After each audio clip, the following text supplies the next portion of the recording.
हरे कृष्ण। तो आज हम श्रीमद् भागवतम के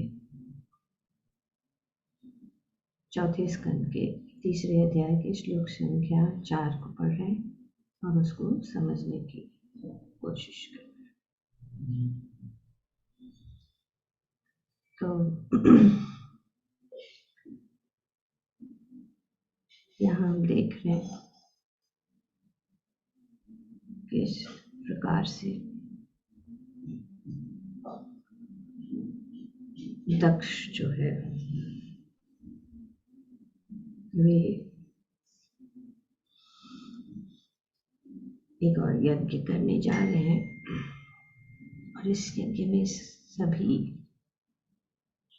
लोगों को बुलाया गया।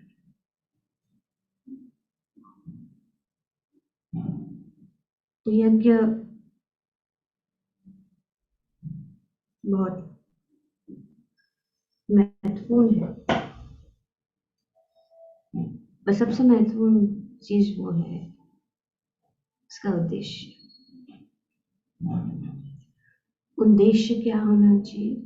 भगवान को प्रसन्न करने के लिए, भगवान की प्रशंसा के लिए।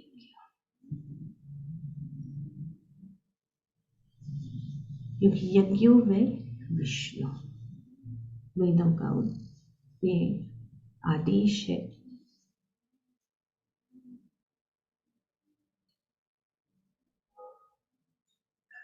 कि यज्ञ जो है भगवान विष्णु की प्रसन्नता के लिए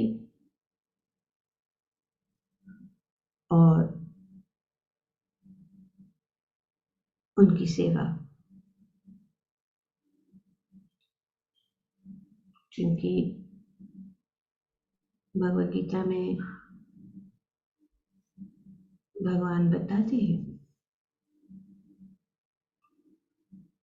कि श्री विष्णु के लिए यज्ञ रूप में कर्म करना चाहिए, अन्यथा कर्म के द्वारा इस भौतिक जगत में हम बंधन उत्पन्न करते हैं, बंधन उत्पन्न होता है। तो उनकी प्रसन्नता के लिए अपने नित्य कर्म करो, भगवान कह रहे अर्जुन को, और इससे तुम बंधन से सदा मुक्त रहोगे। ये उद्देश्य है। यज्ञ का अर्थ भगवान विष्णु है। भगवद गीता में भगवान बताते हैं, यज्ञार्थत कर्मणो अन्यत्र लोकयम कर्म बंधन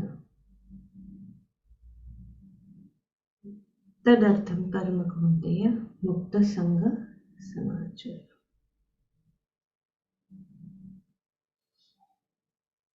तो यहाँ पे हम देखते हैं कि यज्ञ हो रहा है और ये भगवान नहीं जो है का आदेश, क्योंकि यज्ञ करने से एक्चुअली देवता प्रसन्न होते हैं।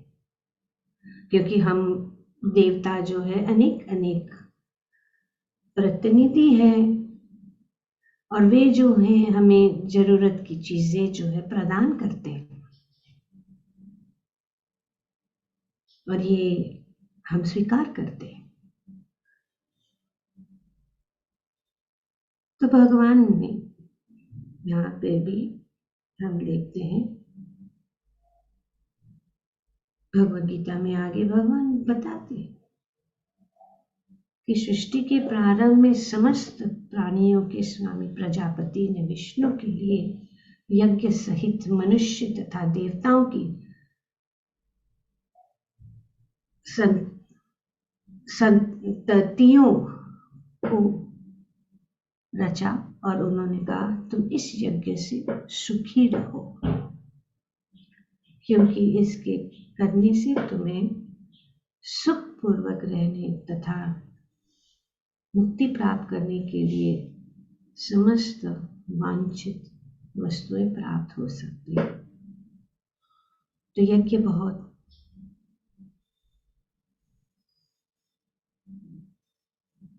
महत्वपूर्ण है सभी के लिए। प्राणियों के स्वामी विष्णु द्वारा भौतिक सृष्टि के रचना बद्ध जीवों के लिए भगवत धाम वापस जाने का सुअवसर है। तो भगवान सब व्यवस्था करते हैं हमारे लिए, पर उद्देश्य क्या है? उनकी संतुष्टि। क्योंकि जब भगवान संतुष्ट हो जाते हैं तो सभी देवी देवता, सभी प्राणी, सभी जीव जो है सभी संतुष्ट हो जाते हैं।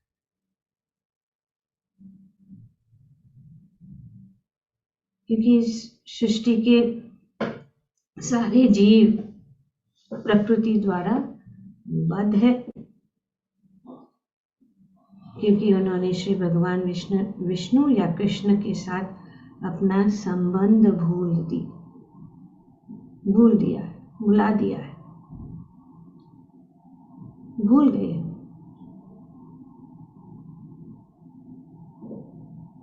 तो यज्ञ क्यों किया जाता है? इस शाश्वत संबंध को समझने में वैदिक नियम हमारी सहायता के लिए है। तो ये यज्ञ जो है किसके लिए है? हमें ये सहायता करती है किसके लिए? ताकि हम भगवान के साथ हमारा संबंध जोड़ सकते हैं, जो हम भूल गए हैं वो संबंध को जोड़ सकते हैं।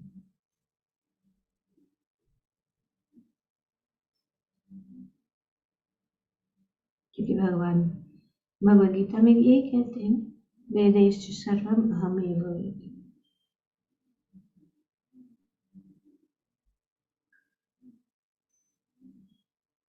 भगवान कहते हैं कि वेदों का उद्देश्य क्या है? मुझको समझना।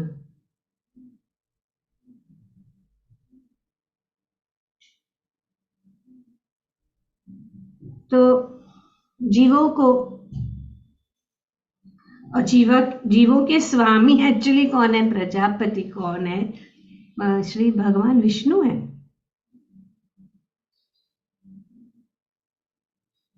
सबके स्वामी प्रजापति। तो दक्ष प्रजापति इस छोटे से जगत के प्रजापति है, सब चला रहे, पर सभी के स्वामी भगवान।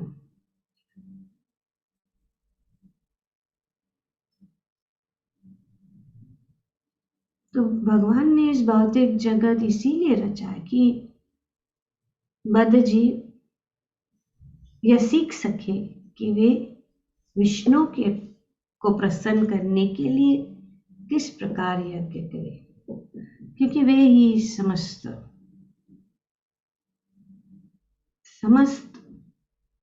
जीवों के श्रेयपति, यज्ञपति, प्रजापति, धियामपति, लोकपति, धरापति, पतिस गतिस चांदका वृष्णि सतताम पति। प्रसिद्धम में भगवान सताम पति, सबके पति भगवान, समस्त लोकों के धर्म तथा सुंदरता के स्वामी पति और हर एक के स्वामी भगवान है। पर मान सम्मान और ऊंचा पद जो हमें क्या करता है, वो हमें अंधा बना देता और हम ही सब कुछ अपने आप को समझने लग जाते हैं। यहीं पे यहाँ पे बताया। तो ये यज्ञ का हम देख रहे हैं कि इतना शुभ अवसर है, ये अवसर है भगवान के साथ हमारा संबंध जोड़ने के लिए। पर अगर वो बात नहीं हो रही है तो ये यज्ञ निष्फल है, इसका कोई परिणाम जो हम देखते हैं आगे।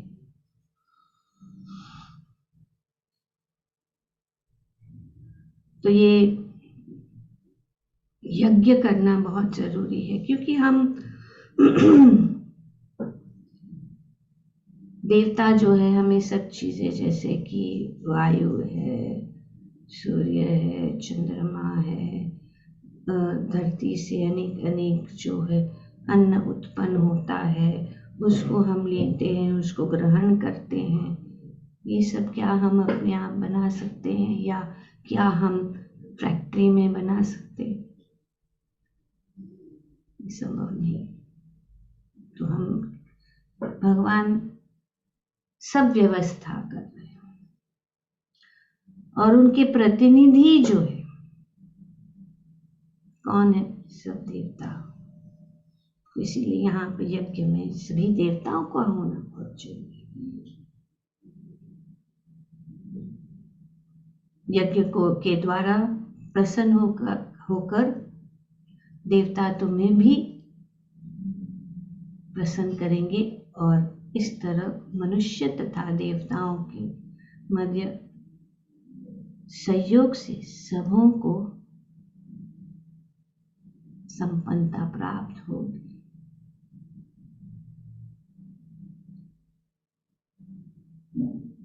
तो क्योंकि यज्ञ से क्या लाभ होता है? यज्ञ को प्रभुपाद जी बताते हैं यहाँ पे तात्पर्य में कि यज्ञ को संपन्न करने से अन्य लाभ बहुत है। बंधन से मुक्ति मिल जाती है पहला। यज्ञ से सारे कर्म पवित्र हो जाते हैं।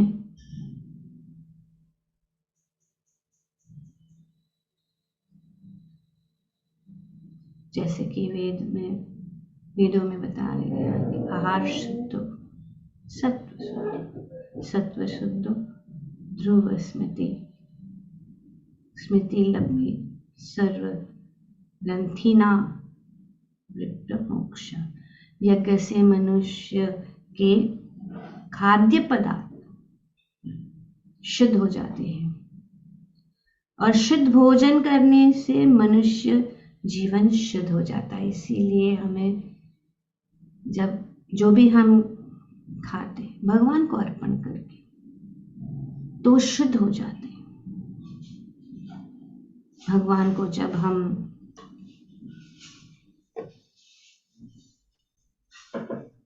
भोग अर्पण करते हैं तो शुद्ध हो जाता है। और जब हम शुद्ध भोजन का खाते हैं तो क्या होता है? हमारा मनुष्य जीवन शुद्ध हो जाता है। इसीलिए भोग और प्रसाद की महिमा ही है, शुद्ध हो जाते हैं। ये प्रसाद सेवन या प्रसाद पाना बहुत बड़ा कार्य है। उसको पाने से हम जो है शुद्ध हो जाते हैं, हमारे शुद्धकरण हो जाता है।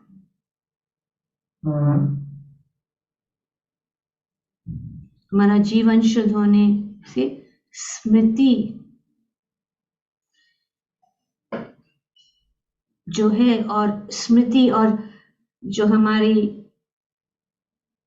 ब्रेन के अंदर जो फाइनर टिश्यूज है, हमारी स्मृति हो जाती है। स्मृति प्रसाद खाने से हमारी स्मृति जो है भगवान के प्रति बढ़ जाती है।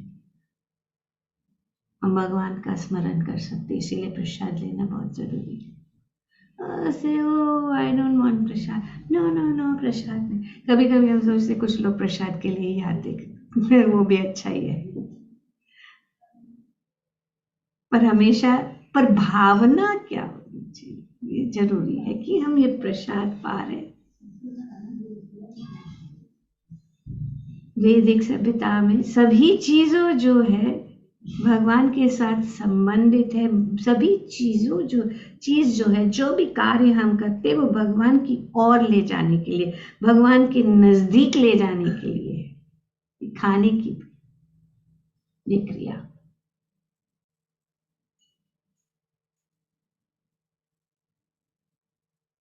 तो हमारी स्मृति, और इस प्रकार से हम मुक्ति मार्ग के ऊपर अग्रसर हो जाते हैं। तो ये यज्ञ से बहुत सारा चीज हम प्राप्त कर सकते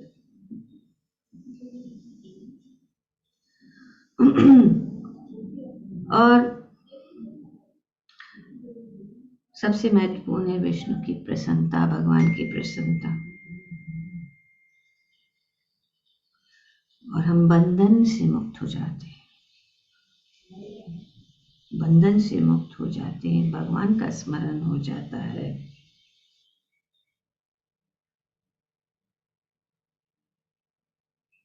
तो इस युग में तो ये बहुत जरूरी है कि हम यज्ञ करें, पर इस युग में श्री चैतन्य महाप्रभु इतने दयालु है कि उन्होंने कलयुग के लिए संकीर्तन यज्ञ, भगवान के नामों का कीर्तन, ये विधान दिया है। और इस दिव्य वेदी का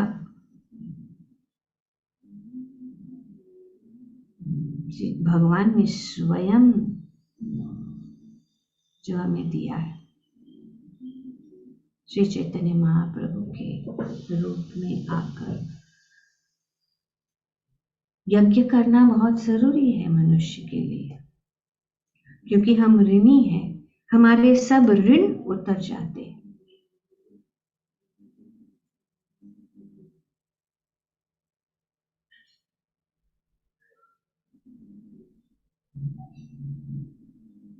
तो आगे भगवान ये कह रहे हैं भगवद गीता में, जीवन की विभिन्न आवश्यकताओं की पूर्ति करने वाले विभिन्न देवता यज्ञ संपन्न होने पर प्रसन्न होकर तुम्हारी सारी आवश्यकताएं की पूर्ति करेंगे। किंतु जो इन उपहारों को देवताओं को अर्पित किए बिना भोगता है, वह निश्चित रूप से चोर है। स्थेन एव,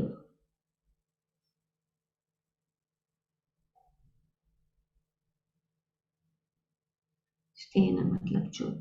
भगवान कहते सीधा बात।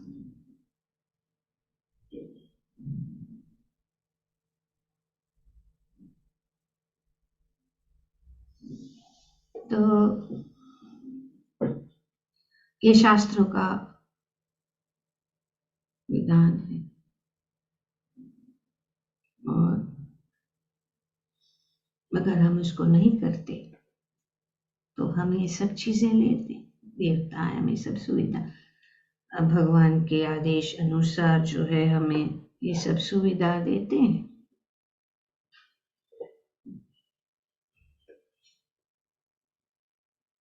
तो इसीलिए हमें यज्ञ, और खास करके अन्न, ये आगे भगवान कहते हैं यज्ञ शिष्टा से नवसंत मुच्यन्ते सर्वकृत भुजन्ते दिक्तो अगम पाप ये पचन्ति आत्म कारणात्। कि जब भक्त हम भगवान को भोग लगा के अर्पण हम स्वीकार करते, भोग लगाकर हम भगवान को अर्पण करके जब हम उस भोग को प्रसाद के रूप में प्राप्त करते हैं, तो हम ये सभी जो पापों से मुक्त हो जाए। पर अगर हम नहीं अर्पण करते हैं और बिना भगवान को भोग लगाए खाते हैं तो हम सिर्फ पाप ही खाते हैं। एक वचन भूंज ते तो अगम पाप। वो क्या भोग रहे हैं? पाप वो भोग रहे हैं। इसके लिए बहुत जरूरी है, हम सब गृहस्थ जीवन में हैं और खास करके हम सब माताएं हैं, तो ये हमें बहुत जरूरी है कि जो भी हम घर में बनाते हैं, भगवान जो कुछ भी हम खाते हैं भगवान को पहले अर्पण करके हमें उसको स्वीकार करना है, नहीं तो हम सिर्फ पाप ही खा रहे हैं। भगवान को ऑफरिंग किए बिना हमें कुछ भी नहीं स्वीकार करना चाहिए, नहीं तो हम पाप के भागीदारी बन जाते हैं। तो यहाँ पे हम देख रहे हैं कि भगवान हमें सब मार्गदर्शन दे रहे हैं, भगवान के मार्गदर्शन के अनुसार चलो। भगवत गीता को ध्यान से पढ़ो, शास्त्रों को ध्यान से पढ़ो। यज्ञ करना जरूरी है, भगवान को भोग अर्पण करना जरूरी है, हमें लेजी नहीं बनना है। यहाँ वहां रास्ते से यहाँ से वहां से खाना हमें अवॉइड करना चाहिए, बहुत जरूरी है। तब तो भगवान को भोग लगा के जो भी बनाना है, कितने सारे अभी सात्विक रसोई भी भक्तों ने इतना अच्छा सा चैनल है हरे कृष्ण टीवी में मेरा, सात्विक रसोई, अनेक अनेक प्रकार के जो चीजें हैं, अनेक अनेक साउथ इंडियन, पंजाबी या इटालियन या चाइनीज या जो भी इतने सारे चीजें बाहर जाके घर में बना के अच्छे से उसको और परिवार को अच्छे से उसको प्रेम पूर्वक प्रीति पूर्वक हम भगवान कहते हैं, उसको भी प्रेम से भगवान को अर्पण कर, और भगवान को अर्पण करने के बाद में हम उसको प्रसाद के लिए, ये यज्ञ है, भगवान की प्रसन्नता के लिए कार्य किया जाए।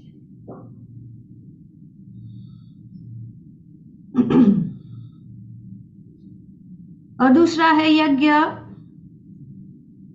क्या है दूसरा यज्ञ? वो है हरि नाम संकीर्तन। आज यज्ञ में सिर्फ काला धुआं पूरे उड़ता है और सब खास रहे हैं या आंखों से अश्रु निकाल रहे, और क्योंकि वो सामग्री भी जो है, एक तो छोटे से जगह में सामग्री भी नहीं, शुद्ध ब्राह्मण भी नहीं, तो ये सब कैसे? तो इसीलिए चैतन्य महाप्रभु ने अगर इसीलिए करना है अपने घर में भक्तों को बुलाकर संकीर्तन यज्ञ, हरि नाम संकीर्तन होना जरूरी है गृहस्थ के लिए।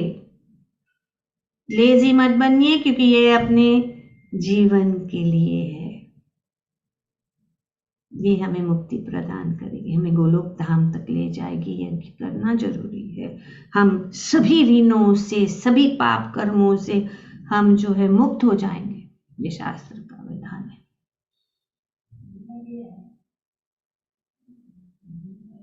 तो ये हरि नाम संकीर्तन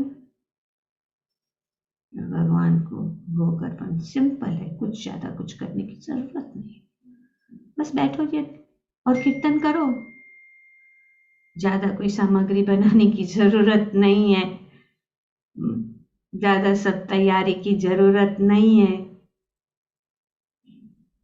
सिर्फ वातावरण पवित्र हो जाता है। हम और सिंपल प्रसाद हमें अपने भक्तों को बुलाकर अच्छे से सिंपल प्रसाद, दाल चावल रोटी सब्जी थोड़ा मीठा, बस अगर वो भी नहीं तो खिचड़ी प्रसाद और एक मीठा, यथार्थ। पर ये नहीं कि पूरा जब यज्ञ मतलब ये संकीर्तन यज्ञ हम भक्तों को बुला रहे घर में लेकिन सब लोग किचन में ही है। बड़ा बड़ा आयोजन करने के लिए सब लोग उसमें ही लगे हैं। जरूरत नहीं है यज्ञ में बैठना है। हरे कृष्णा कृष्णा कृष्णा हरे हरे, हरे राम राम राम हरे हरे। आहुति देना है खुद को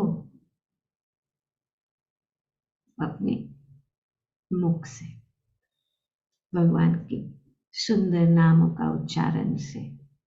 कितना सरल सुगम ये है। और फिर वातावरण जो घर में शुद्ध हो जाएगा। तो ये एक रास्ता है। अब यहाँ पे हम देख रहे हैं कि सभी को बुलाया जा रहा है। ब्रह्म ऋषि मुनि, पितृकुल के देवता तथा अन्य देवता, और वे किसके साथ आ रहे हैं? अपनी अपनी पत्नियों सहित। ये भी एक टॉपिक है, लेकिन मैं क्या करूं, समय। किसी भी शुभ उत्सव में, चाहे विवाह हो, यज्ञ हो या पूजा हो, विवाहित स्त्रियों के लिए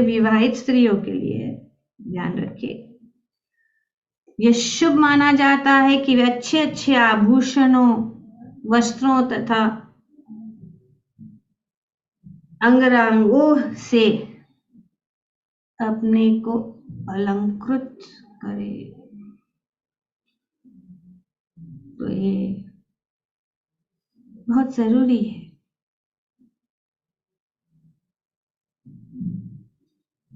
एक पत्नी को अपने आप को अलंकृत करना बहुत जरूरी है। प्रभुपाद जी अपने तात्पर्य में ये बताते हैं कि इस श्लोक से यह विशेष रूप से उल्लेख है कि वे अपने अपने पतियों के साथ आए, क्योंकि जब स्त्रियां अच्छी तरह से अलंकृत होती है तो उनके पति और अधिक मुद्रित हो जाते हैं। बहुत जरूरी है कि, और ये शास्त्र का विधान है, the wife should always be well decorated in front of the husband, not when the husband is not there. That is dangerous. Prabhupada, I'll quickly read it. I just got some notes. Just read it quickly in English because it takes me a lot of time. I have to translate in my mind. I'm reading in English, I'm trying to translate, it's taking a lot of time. So a chaste woman must dress nicely and decorate herself with golden ornaments for the pleasure of her husband. Always wearing clean and attractive garments. She should sweep and clean the household with water and other liquids so that the entire house is always pure and clean. कि जो गृहिणी है, पत्नी है, पतिव्रता स्त्री जो है, उसे अपने आप को अच्छी तरह से अलंकृत करना, अच्छे स्वच्छ कपड़े पहनना, अपने पति के को आनंद देने के लिए घर को अच्छी तरह से साफ रखना, साफ सुथरा रखना है। और घर में अच्छा सा सुगंध। She should collect household paraphernalia and keep the house always aromatic with incense, flower, and we must be ready to execute the desires of the husband. अपने घर को बहुत स्वच्छ, अच्छा से सुगंधित जो है धूप या वगैरह से घर का माहौल बहुत सुंदर और फूलों से सजाया हुआ, और अपने पति के आदेश का पालन करने के लिए तैयार हूँ। वे अपने being modest and truthful, controlling her senses and speaking sweet words. Sweet words. शास्त्र में या भगवत गीता में भगवान जो है 6 गुण बताते हैं जो किसी में नहीं है। 6 गुण इतने महत्वपूर्ण गुण है जो स्त्री में है, विमेन। भगवान कहते हैं स्त्रियों में से मैं कीर्ति, श्री, वाक, वाक मतलब स्वीट वर्ड्स यूज करना है। वाक, स्मृति, मेधा, धृति और क्षमा, ये गुण बताए गए स्त्रियों के गुण में। भगवान बताते हैं 10वें अध्याय।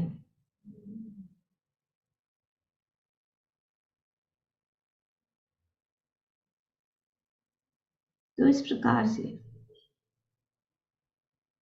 यहाँ पे women especially dress themselves in the evening, शाम को जब पति घर आते नीट एंड क्लीन, अच्छे थे, ताकि जब वो उनको देखे तो वातावरण जो है अच्छा बने।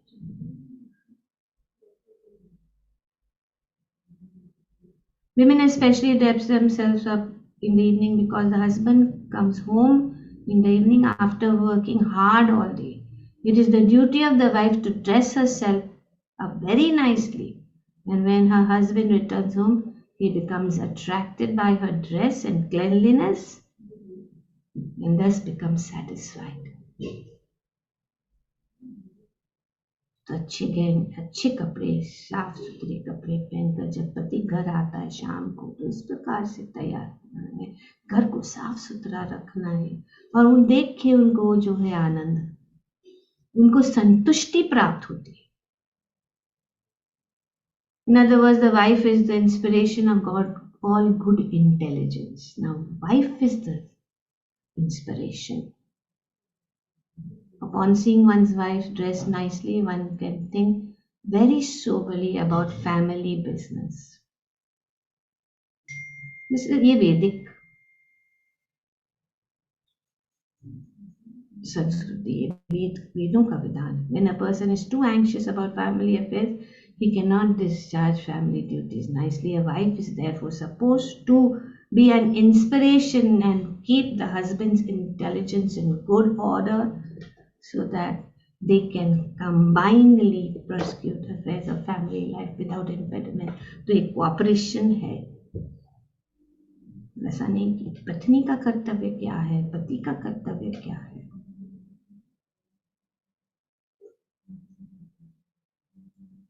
यज्ञवल्क्य के अनुसार जब पति घर से दूर है तो किसी भी शादी हो या कोई भी ऐसा फंक्शन हो, ज्यादा अलंकृत होकर, ज्यादा हंसना नहीं। किसी के रिश्ते देखिए, अभी हम जब वृंदाकुंड में पति पत्नी का जो एक कर्तव्य शिव जी और पार्वती के बीच में जो चर्चा है, इसमें ये वर्णन किया, ये वाव है। क्या बोलते हैं, जब शादी के समय में जो वचन लेते हैं ना पति पत्नी, इसमें से एक है कि वो अपने घर को नहीं छोड़ेगी, और हम देखते हैं कि क्या होने वाला बिना पति के।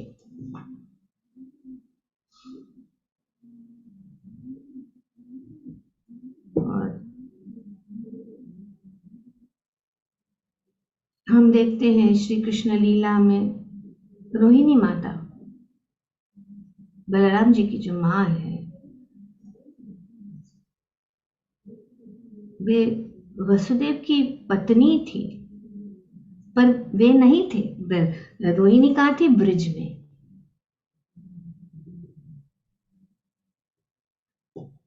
लेकिन जब भगवान के जन्म उत्सव मनाया जा रहा था, तब माता रोहिणी भी वहां पे उपस्थित हुई, कि भगवान के साथ संबंधित है।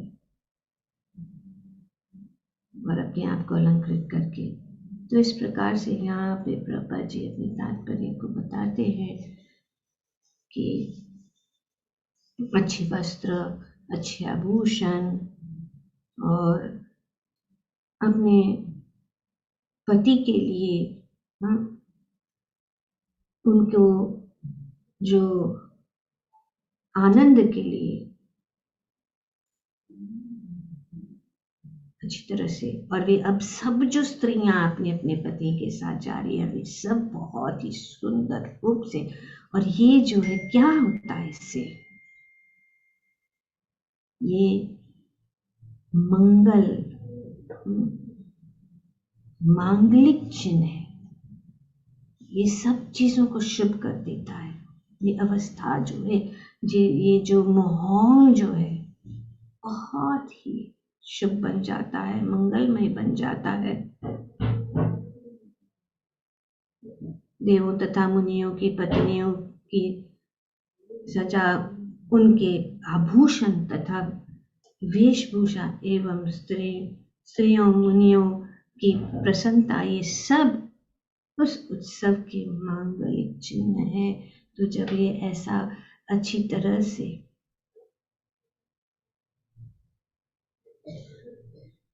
अपने आप को अलंकृत करके, अच्छे वस्त्र पहन के, आभूषण पहन के जब यज्ञ में जाते हैं या इन सब चीजें, जैसे कि शुभ कार्य जहाँ पे शुभ उत्सव होता है तो सब मंगलमय हो जाता है। श्रीमद् भागवतम की जय। ओम तत्सत। Thank you very much. Hare Krishna.